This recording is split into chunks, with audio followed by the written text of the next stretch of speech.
आज का सेशन जैसा कि मैसेज में भी अपन ने लिखा है, खुला मंच है ना, सभी के लिए खुला मंच है। खासतौर से कल जो दो दौलत की नई फाइलें हमने समझी थी, two new file of wealth, उनके बारे में हम इनपुट्स और क्वेश्चन आंसर करेंगे। तो कल की सेशन को लेके जिनके भी कोई भी बात जो कुछ भी शेयर करना चाहे, सभी का स्वागत है। So one by one all are welcome. सभी अनम्यूट है, आपस में आप बात कर सकते हैं डायरेक्टली।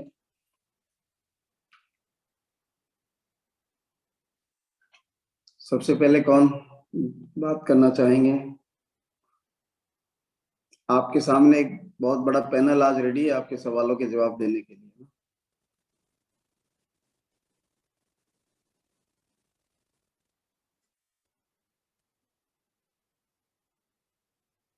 क्या बात है, ये सन्नाटा किस चीज का है? चलिए कुछ नए लोगों से बात करते हैं। मनमोहन नेकी, मुझे नया नाम दिख रहा है। मनमोहन सिंह जी, आप अनम्यूट करके बात कर सकते हैं। क्या आप आज ही पहली बार आए हैं या लगातार आ रहे हैं? मेरे को थोड़ा सा आइडिया नहीं है। Hello sir, morning. Morning Manmohan ji. Sir कल नहीं आया था, हाँ सर डेली आ रहा था।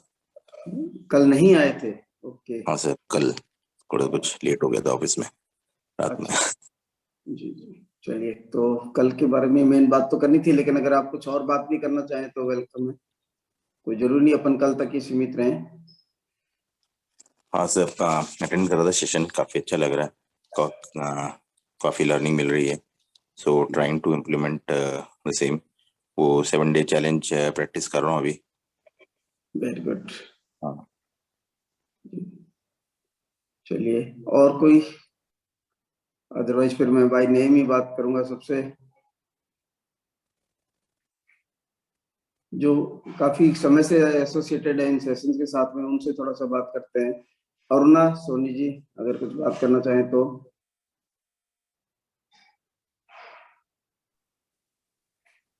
नमस्कार सभी को, मैं अरुणा बिहारी।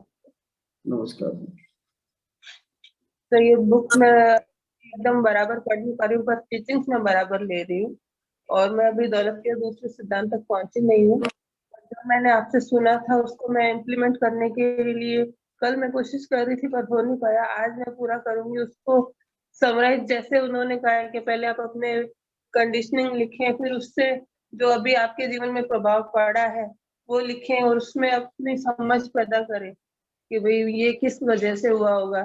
तो वो आज मेरा प्रैक्टिकल करने का पूरा पूरा पूरा मानस है।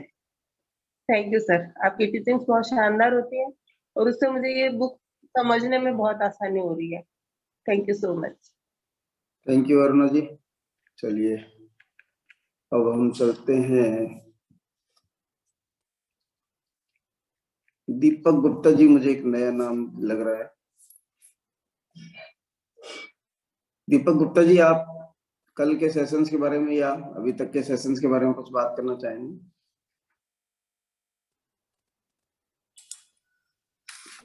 सर मैं अलवर से हूँ, दीपक गुप्ता। जी वेलकम। और बाय चांस मैं भी कल के सेशन में नहीं आ पाया था, लेकिन इससे पहले के जो भी 4 सेशन थे मैंने उसको अटेंड किया और मैं जी पहली बार इस बुक क्लब में अटेंड कर रहा हूँ और मुझे काफी अलग तरीके से जानकारी मिल रही है जो कि शायद उस तरीके से सोचा नहीं था कभी। तो वो सोच जो है वो चेंज होना ही एक शायद नया तरीका है और एक नया कदम है। Thank you very much sir. चलिए, thank you Deepak ji. And अब हम बात करेंगे अलका मलिक जी। हाँ, नमस्कार सर। कैमरा ऑन हो जाए तो ज्यादा अच्छा रहेगा, आमने सामने बात करने का मजा ही कुछ और होता है।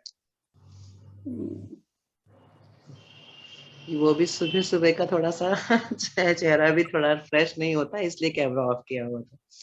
तो डेफिनेटली जैसे बता रहे हैं कि बुक क्लब ज्वाइन करने से बुक्स पढ़ते थे अकेले में, जैसे पढ़ रहे हैं अपनी समझ के अनुसार उसका हम अपने मन में रखते थे कि क्या समझा हमने, बट इतने सारे लोगों के बीच में पढ़ने से और इतनी गहरी समझ हो रही है, इतना अब लग रहा है कि अलग ही तरीके से इसको हम जान पा रहे हैं। अब अंदर तक पहुंच जाता है सारा कुछ, सब लोग मिलके बात करते हैं और आप जिस तरीके से समझाते हैं उसका तो कोई मुकाबला ही नहीं है। Thank you so much Tilak ji. और इस तरह का क्लब ज्वाइन किया है, मैंने अपनी 2-3 फ्रेंड्स को बताया कि पैसा पता नहीं कितना कमा रही हूँ पर अंदर से इतना ग्रो हो रही हूँ कि अगर ये ना होता तो पता नहीं क्या होता मेरे साथ। तो thank you so much. Thank you Alka ji. लेकिन मैं जानना चाह रहा था, अगर आप कल के सेशन में थे तो कल से संबंधित कुछ भी बात, इनपुट, आपका कोई कंफ्यूजन, डाउट, क्वेश्चन? जी मैं बस आज सुनना चाहूंगी कि बाकी सब लोग क्या क्या क्वेश्चंस लेके आए हैं और मैं बस उसी के इंतजार में हूँ कि व्हाई नॉट यू? आपके क्वेश्चन नहीं है तो आप कुछ इनपुट दे सकते हैं। क्वेश्चन तो नहीं है, बस मैं सिर्फ सुन रही हूँ कि क्या कैसा हो रहा है, वो भी जरूरी। Thank you. सीमा अग्रवाल जी से बात करना चाहेंगे?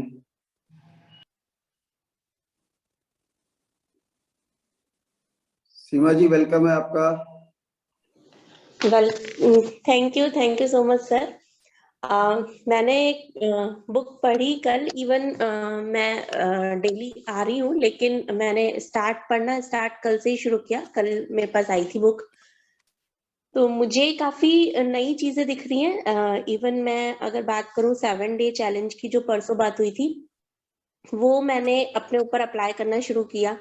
तो मैं वैसे कंप्लेनिंग मोड में ज्यादा रहती हूँ, सबको एक्सेप्ट करते हुए चलती हूँ। सिर्फ मुझे मुझे सिर्फ अपने हस्बैंड से ही रहता है जो भी कंप्लेन रहता है। तो मैंने नोटिस किया कि शुरू के 3-4 घंटे जो है मैं बहुत ज्यादा कंप्लेनिंग मोड में थी। मतलब होता है ना, किसी चीज में अगर हम दिमाग में सोचे कि ये नहीं करना, वही चीज हमारे ऊपर हावी होती है। और मैं ना चाहते हुए भी अपने कुछ सेंटेंसेस ऐसे निकल रहे थे, तो फिर याद आ रहा था ये कंप्लेनिंग है। तो फिर उसको थोड़ा सा मुझे टाइम लगा, लेकिन मैंने 2 दिन में ये अपने अंदर थोड़ा सा सुधार मैं लेके आई कि हाँ, डेफिनेटली अगर हम 7 डे करेंगे तो धीरे धीरे हमारे नेचर में इस तरह का सुधार आ पाएगा। और बाकी आप जो समझा रहे हैं, बुक पढ़ के ये लगा, आप जो एक्सप्लेन कर रहे हैं वो बहुत ज्यादा जरूरी है, क्योंकि कुछ कॉन्फ्लिक्ट तो आ रहे हैं चीजों में। जैसे कि हमेशा जब लिखते हैं तो लिखते वक्त एफर्मेशंस होना चाहिए या डिक्लेरेशन होना चाहिए। उसमें हम थोड़ा सा अंतर कर पा रहे हैं कि किस तरह से दोनों साथ में ही है, लेकिन किस चीज के लिए हमें चीजों को डिक्लेयर करना है और किस चीज के लिए एफर्मेशन है। जब हमारा दिमाग जो है पूरी तरह से चीजों को एक्सेप्ट करने लग जाता है, मतलब कहते हैं ना कि कोई भी चीज आप पहले अपने दिमाग में करते हो, अपने दिमाग में बनते हो कुछ भी आप, और फिर आप जो है रियल में करते हो। तो हम पहले दिमाग वाली स्टेज में पहुंच जाते हैं कि हम ऐसा करा है हमने।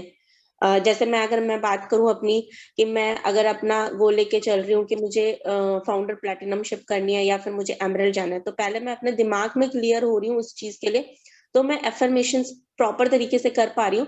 लेकिन अगर मैं अभी सोच रही हूँ कि मुझे डायमंड जाना है, तो डायमंड अभी थोड़ा सा दूर है मेरे लिए, तो मैं दिमाग में वो पूरा प्लान या स्ट्रक्चर नहीं बना पा रही हूँ। तो उसके लिए मैं अपने आप को डिक्लेयर कर रही हूँ, और फिर वो धीरे धीरे एफर्मेशंस में एंटर करेगा। मुझे ये थोड़ी सी चीजें समझ में आई हैं। बाकी क्वेश्चन एज सच ज्यादा मेरे दिमाग में नहीं आ रहे, मतलब मैं उसको क्वेश्चन की फ्रेम में नहीं ले पा रही, बल्कि मैं वापस से आपकी रिकॉर्डिंग्स वगैरह सुनी मैंने। जब मैंने बुक पढ़ी तो मैं उसके कुछ आंसर ढूंढ पाई अपने तरीके से। मे भी हो सकता है मैं कहीं कहीं पे सही हूँ, कहीं पे गलत हूँ, ऐसा कुछ। तो थैंक यू। मैं तो यही कहूंगी कि इस बुक के साथ आपका जो समझाना है, आपका एक्सप्लेन करना बहुत ज्यादा जरूरी था, जिससे कि हमको ज्यादा अच्छे से इंसाइट मिल रही है। थैंक यू सीमा जी। जो आपने कहा कि कुछ क्वेश्चन आपने अपने तरीके से सॉल्व किए, कोई शेयर करना चाहेंगे? क्योंकि जब हम कोई किताब पढ़ते हैं, सॉरी इंटरप्ट कर रहा हूँ, क्योंकि जब हम कोई किताब पढ़ते हैं तो जरूर दिमाग के अंदर सवाल जवाब चलते रहते हैं। जब किताब पढ़ रहे होते हैं तो हम खुद से बात कर रहे होते हैं लगातार, है ना।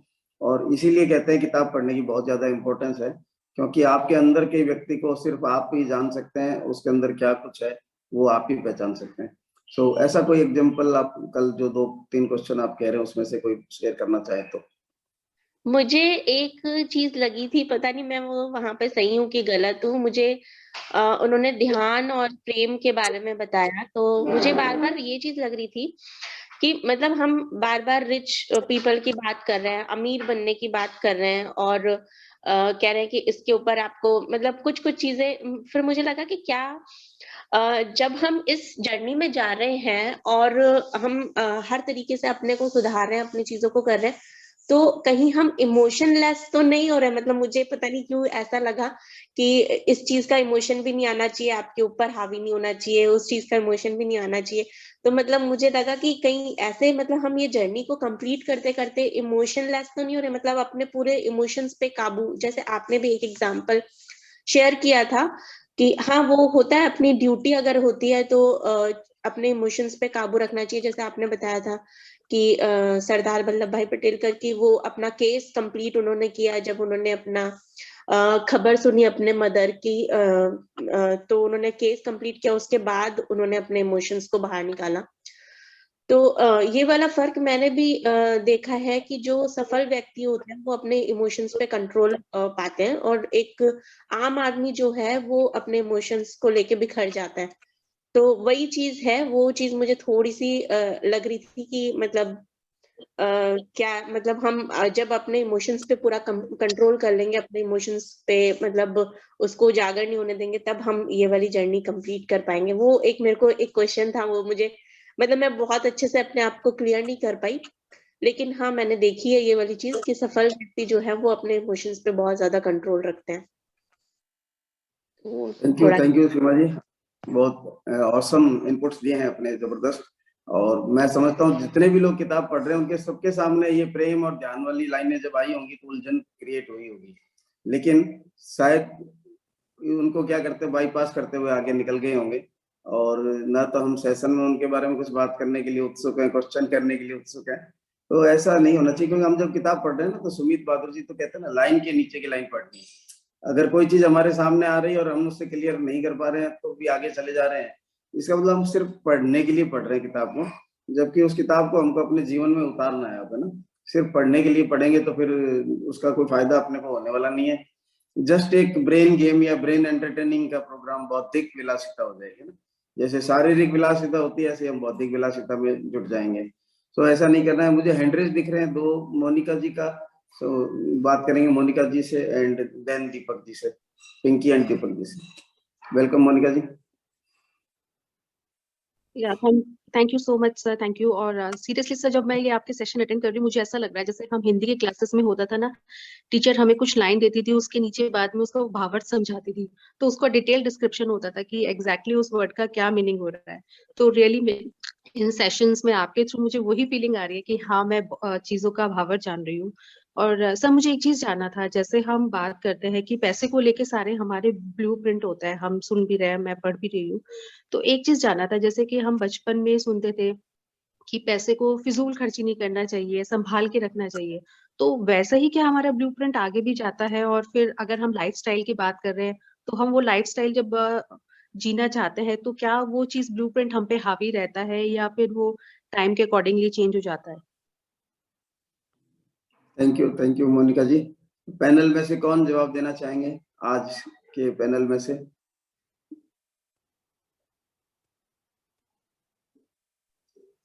ये सर, मैं बात करना चाहूंगी इस बारे में। वेलकम शिवांगी जी, आपका करेज जो है वो काबिले तारीफ है। Thank you, welcome. हमारे जो भी ब्लूप्रिंट्स होते हैं, जो भी अवधारणाएं हमने बचपन से आज तक डेवलप करी है, निश्चित रूप से वो हमारे ऊपर असर डालती है। लेकिन ये हमारी कोशिश होनी चाहिए कि हम जो लाइफस्टाइल चाहते हैं, अगर उस मार्ग में वो अवधारणाएं हमारे बाधा पहुंचा रही हैं तो धीरे धीरे हमें उन पर काबू पाना है। फिजूल खर्ची नहीं करनी है, लेकिन अपने आप को अपग्रेड जरूर करते रहना है, धीरे धीरे उस स्तर तक पहुंचना है ताकि हम भी अपने ब्रह्मांड को ये क्लियर मैसेज दे सकें भी हम चाहते क्या हैं। अगर हम दबे हुए रहेंगे और अपनी लाइफस्टाइल को आज ही बढ़ोतरी की तरफ नहीं लेके जाएंगे तो निश्चित तौर पर हम आगे नहीं पहुंच पाएंगे, क्योंकि ब्रह्मांड को वो संकेत ही नहीं जाएंगे कि हम कौन सी लाइफस्टाइल जीना चाहते हैं। तो जैसे मोनिका जी ने कहा, हमारी जो अवधारणाएं होती हैं बिल्कुल उस पर इफेक्ट भी डालती है, लेकिन अब हम बुक पढ़ रहे हैं, अपने माइंड को हम डेवलप कर रहे हैं, अपनी सोच को बड़ा कर पा रहे हैं, तो जरूर हम मुझसे थोड़ा और आगे बढ़े और अपनी लाइफस्टाइल को आज को और बेहतर करने की दिशा में अपने कदम बढ़े। Thank you sir. Thank you Shivangi ji. Monika ji, मैं आपसे एक बार दोबारा जानना चाहूंगा, आपने पूछा कि आगे भी जाते हैं क्या, तो ये ब्लूप्रिंट आगे जाने से मतलब आपका नेक्स्ट जनरेशन से मतलब है क्या? सो नेक्स्ट जनरेशन से मतलब ये भी है कि जैसे अगर हमारे पेरेंट्स, हमने ही सुनी है ये चीजें और अभी हमारे पास भी वो ब्लूप्रिंट है, तो क्या ये हमारा नेक्स्ट जनरेशन जैसे मेरे बच्चों में भी आएगा? क्योंकि हम यही सुनते आए और भी हमारा ब्लूप्रिंट चेंज हुआ नहीं है, मे बी इस बुक के थ्रू और आपके थ्रू हम ये ब्लूप्रिंट चेंज कर ले, बट कुछ टाइम से तो बच्चे भी हमें इसी कंडीशन में देख रहे हैं, तो क्या हम वो ट्रांसफर कर चुके हैं या वो सिर्फ मैं जानना चाह रही थी। जी जी, थैंक यू। वैसे तो कल के सेशन से डायरेक्ट संबंध नहीं है इन बात का, लेकिन जो भी कोई व्यक्ति पैनल में से या आउट ऑफ द पैनल इस प्रश्न का जवाब देना चाहें, वेलकम है, क्योंकि ये पॉइंट हम डिस्कस कर चुके हैं।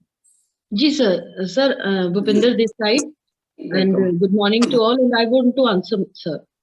जी, सर, वेलकम। यहाँ पर वो प्रोग्रामिंग वाली बात हो रही है कि जो हमारी प्रोग्रामिंग हुई है, सो उस प्रोग्रामिंग को भी अपन ने, जैसे कल के सेशन के अंदर ये थोड़ा सा इसके अंदर बात हुई थी कि install new files with in you, है ना। तो हमें डिसाइड करना है कि हमारे जो अपन कह रहे हैं वर्ड अपन यूज कर रहे हैं कि अपन कहाँ पर कंजूस होना है, कहाँ पर हमारी कैसी प्रोग्रामिंग है, उसे हमें ही चेक करना है कि वो कितनी सही है और कितनी आज के पैनल में है ना, कि अपने जो पेरेंट्स ने अपने में फीड किया, हमें जो संस्कार दिए, वो संस्कार वो गलत नहीं है, लेकिन हमें चेक करना है कि आज के लेवल पर क्या वो सही है, क्या हम अपने बच्चों को वही दे सकते हैं या हमें उसको चेंज करने की जरूरत है, क्या हमें उससे अपनी जो प्रोग्रामिंग हुई है उससे बाहर निकल के न्यू प्रोग्रामिंग में आने की जरूरत है। जैसे अगर बात की जाए तो पहले आज से जब हम लोग स्कूल में थे, तब स्कूलिंग का मतलब कुछ एक बेसिक नॉलेज होता था, लेकिन आज अगर स्कूलिंग की बात की जाए तो अपन इंटरनेशनल लेवल पर बच्चों को इंटरनेशनल स्कूल्स में एडमिट करवाते हैं। तो हो सकता है कि अपने जो बुजुर्ग हैं, अपने जो बड़े हैं, उनको वो लगता है कि ये फिजूल खर्ची कर रहे हैं, लेकिन ये तो हमने डिसाइड किया ना कि हमारे बच्चों को क्या एजुकेशन दी जानी चाहिए, है ना। तो उसके सब चीजों के राइट रॉन्ग को ध्यान में रखते हुए मेरे ख्याल से इसका आंसर है कि हमें अपना जो रीप्रोग्रामिंग हमें करने की जरूरत है, जो पहले प्रोग्रामिंग हुई है वहां पर क्या माइनस करना है और क्या एड ऑन करना है, ताकि हम सही तरीके से सही डायरेक्शन में जाएं। सो ये मेरा आंसर है सर यहाँ पर। अगर और प्रोग्रामिंग में चेंज होगा तभी हमारा डेवलपमेंट होगा और तभी जो है हम जो गैप है, जो पुअर से रिच की तरफ और जो एवरेज से सक्सेसफुल की तरफ हम जा पाएंगे। So thank you sir. Thank you Bhupendra ji, आपने ब्लूप्रिंट को लेके बहुत अच्छे से एक्सप्लेन किया और मैं थोड़ा सा समअप भी करना चाहूंगा कि मोनिका जी के प्रश्न में 2 प्रश्न शामिल थे। पहला प्रश्न, क्या हमारा डीएनए यानी कि हमारा ब्लूप्रिंट फाइनेंशियल डीएनए जो है वो हमारी नेक्स्ट जनरेशन में जाता है क्या?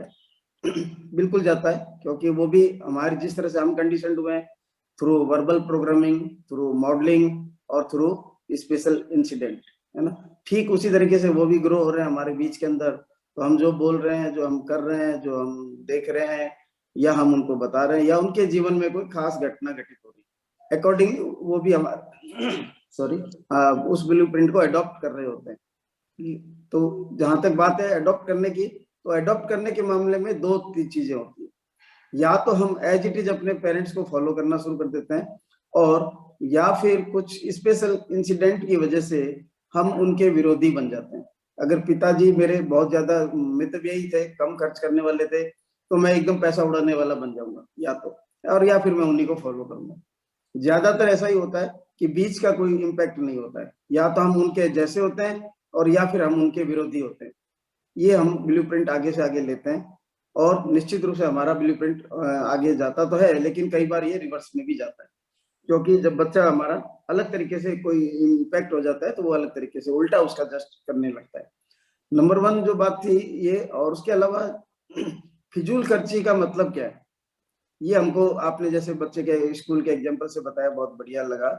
हमको ही डिसाइड करना पड़ेगा कि हमने कोई भी रिसोर्स हो, चाहे पैसा है, चाहे वो टाइम है, चाहे वो हमारी फिजिकल एनर्जी है, सब चीजों को हमने यूज कहाँ करना है, कितना यूज करना है, ये हम ही को डिसाइड करना है। एंड जब हम खुद ही कह रहे हैं उसको फिजूल खर्ची, तो हमको एक बार देखना पड़ेगा कि वो फिजूल खर्ची जो है वो समय के अनुसार जरूरत है या फिर वास्तव में फिजूल खर्ची है। तो इस तरह से हमको अपने आप को चेक करना पड़ेगा दोनों स्टैंडर्ड के ऊपर कि हम क्या फिजूल खर्ची कर रहे हैं और क्या बच्चों को अपना ब्लूप्रिंट किस तरीके से दे रहे हैं आगे से। तो थैंक यू। मेरे ख्याल से मोनिका जी आपको क्लियर हुआ तो हम पिंकी और दीपक जी से बात कर सकते हैं। थैंक यू भूपेंद्र मैम, आपको बहुत बहुत धन्यवाद। हाँ जी।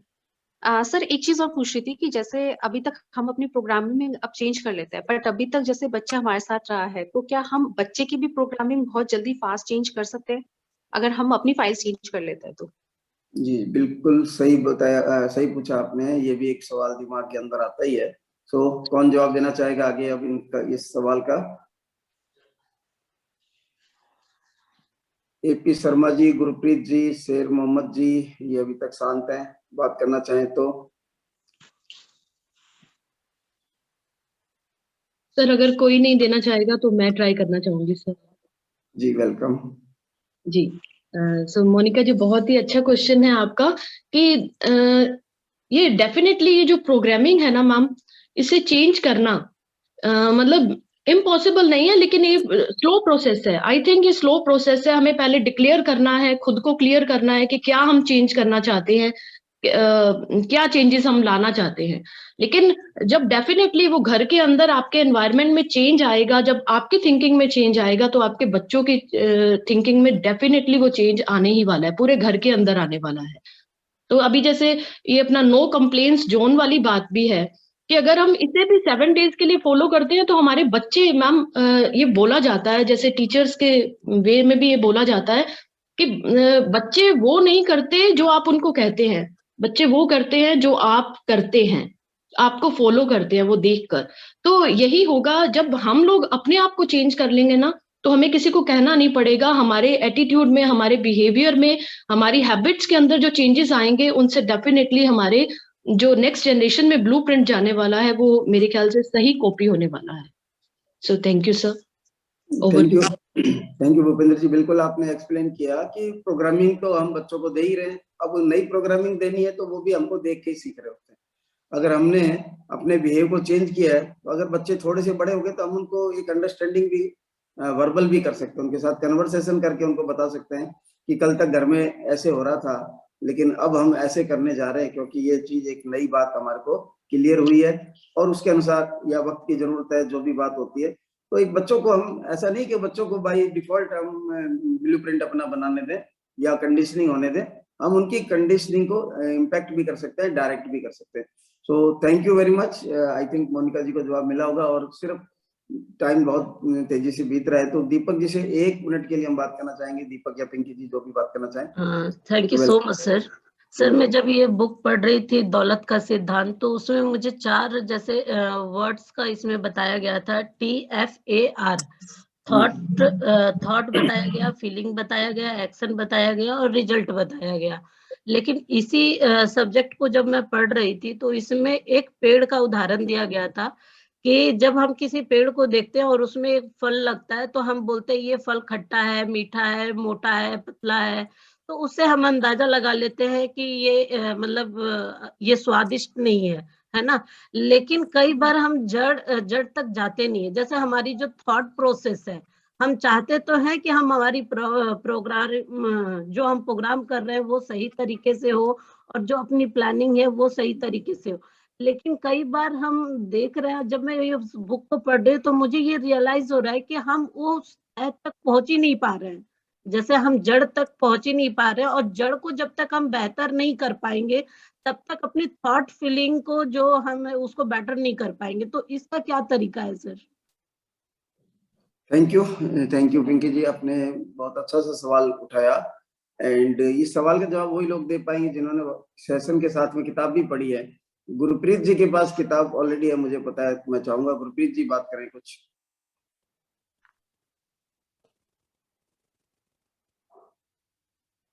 Good morning sir. Morning Gurpreet ji. हाँ जी सर। सॉरी सर, एक्चुअली तबीयत ठीक नहीं है तो मैं बोल नहीं पाऊंगी। Thank you. देखिए कमिटमेंट देखिए गुरप्रीत जी को, मेरे को पता है 3-4 दिन से बहुत ज्यादा तबीयत खराब है, लेकिन चूंकि पैनल में है तो सेशन के अंदर मौजूद है और हम उनकी आवाज से देख पा रहे हैं कि वो अभी बात करने की स्थिति में भी नहीं है। लेकिन दिस इज द कमिटमेंट। जो कल बात हुई थी कि आप अमीर बनना चाहते हैं या फिर कमिटेड है उसके लिए, है ना। कोई भी लेवल, इवन अगर आपको 9%, 12% कुछ भी करना है, उसके लिए आप कमिटेड हैं या खाली बस चाह रहे हैं? चाहने से कुछ भी नहीं होगा, अपने आप गोद में आके गिरने वाला नहीं है कुछ भी। जब आप उसके लिए कमिटेड हो जाएंगे, जो कल बात हुई थी, आपको क्या छोटे मोटे फायदे के बिना भी या अनिश्चितता के माहौल में भी, या आप अपने पर्सनल एंजॉयमेंट्स को छोड़ते हुए, शादियों को, पार्टियों को त्यागते हुए भी लगातार काम करने के लिए तैयार है कि नहीं? नो हॉलीडे कंसेप्ट, है ना, कोई बीच में हॉलीडे की जरूरत नहीं है। क्या दिन में हार तो कहते हैं 16 घंटे काम करने के लिए आप तैयार हैं? लेकिन ये सब पढ़ के या सुन के हमको घबराने की भी जरूरत नहीं, क्योंकि ये हमको ताउम्र नहीं करना है, एक छोटे से समय के लिए करना है। और जैसे हम ये करेंगे तो हमारा कमिटमेंट जो है वो रिजल्ट लाने लगेगा। सो रिजल्ट हमेशा चाहत से नहीं आएंगे, ऑलवेज कमिटमेंट से ही रिजल्ट आएंगे। So thank you very much Gurpreet ji. और पिंकी जी, मैं थोड़ा सा आपकी बात पे बात करना चाहूंगा कि जो हमने चेंज इज द की बात लगातार हर दिन कर रहे हैं, है ना, वही बात आपके प्रश्न का जवाब है। चेंज इज द की, और चेंज के लिए क्या करना है? सबसे पहले be aware of your thoughts. आपको अपने विचारों के बारे में सावधान रहना है कि वो विचार कौन से चल रहे हैं, फिर वो कहाँ से आ रहे हैं, और उसके बाद में आपको उनसे डिटैच करना है, यानी कि डिक्लेयर करना है कि ये विचार मैंने फला से लिए, मेरी मम्मी से लिए, पापा से लिए, एंड ये मेरा विचार नहीं है। सो आज और अभी मैं इसको त्यागता हूँ या त्यागती हूँ, ये डिक्लेयर करना है। एंड कल से हमको, मतलब उसी समय से हमको फिर नए विचार के साथ आगे बढ़ना है। So thank you very much, and time is over to host for concluding the session and next part of the session.